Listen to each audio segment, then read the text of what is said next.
ampa adwuma no dia eya no kore adwuma no ekoso pa efise adwuma we ya start na nye ne adwuma we ama metimi ahwe memba a omukọ school aba memba no dodo omukọ omunim esi oma wie adwuma we dia ye wo wusie mu a enim ya yenye wo ante na ye wo ha no Yes, adwuma no sika wom sika wom meka te sika ni ma meboa sika wom na so adwuma na ye dinima ya be bia ye du no hode ni ho sika wom na so ye pe machines na ye adwuma no sesi ano ye di adwene ba won ho sana me ye no wo si ye nye sa machine no ye di adwene ba pe na machine no ayi amaya ya sesi ye mfa ye nsan ye biom ankofo ba ha bebre so mo be boa ye awo sa machine no ye ntifi te sesi na me nia me ka no machine no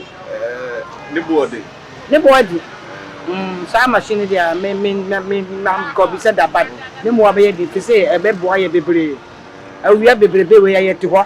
na ye no ti machine ye dia machine sa machine ba eno na se adwene e da ho no ye be sisa gum na odi ewura ni ko nken na adwibu so wo ba bi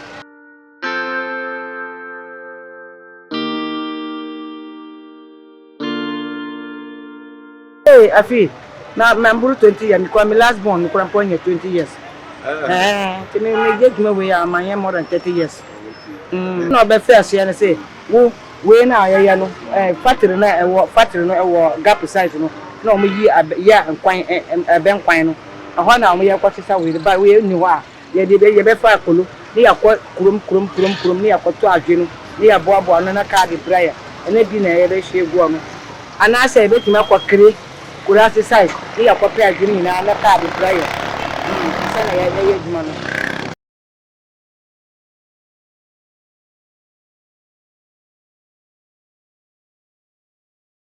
na wodi ba ye be bo machine no wodem machine no na be bo maya machine bo maya wi a ni yakọ ye be soa ye obo maya wi a di koto hafe na ya bo from sesi na me kan machine no wodem sesi a enti sesi na ye bo wi pe machine be hu ewura ni na ewura ni ko ha na adwene su ko a eno an se be hohoro sesi be boy no hohoro mu ya ye be hata ni yi ba ko se ye bo adwene ba ko ha ya enti mi mbo ni ye mu ina ewi a ni ye kiti se fa na maame ni kinu maame ni o ti fa na kinu se ba di ta o ba pe na dan oye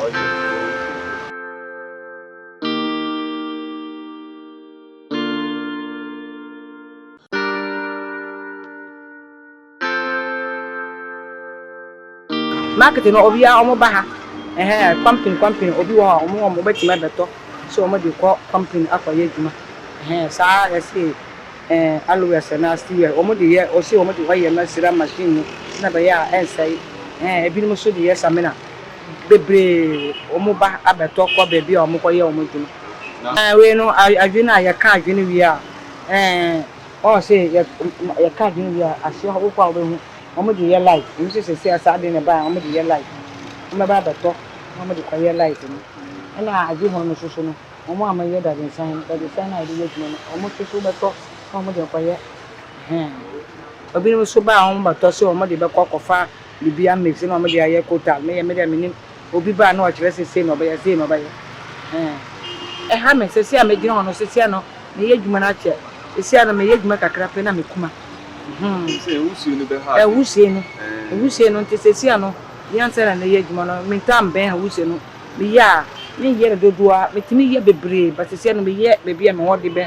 se a hode na kofom ye no so na wachi no wusie no se no se ena awia no ye ne doso nkofo bi ba ha mbaka te se awia no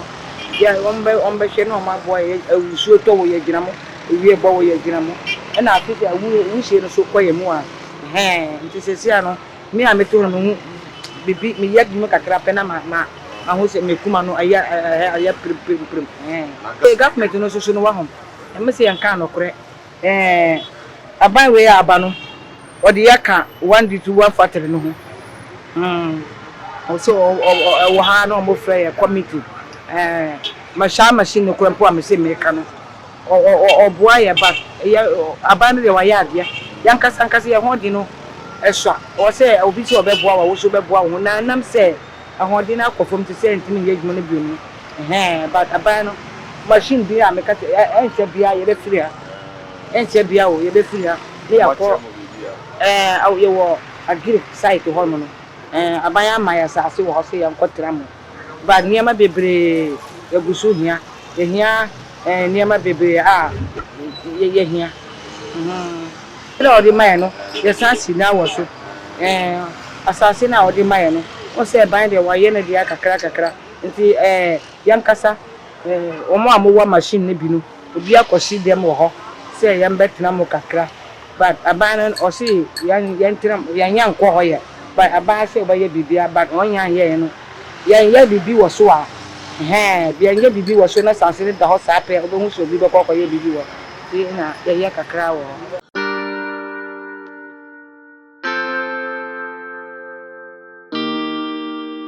ye be da bia me kasa kire me ba no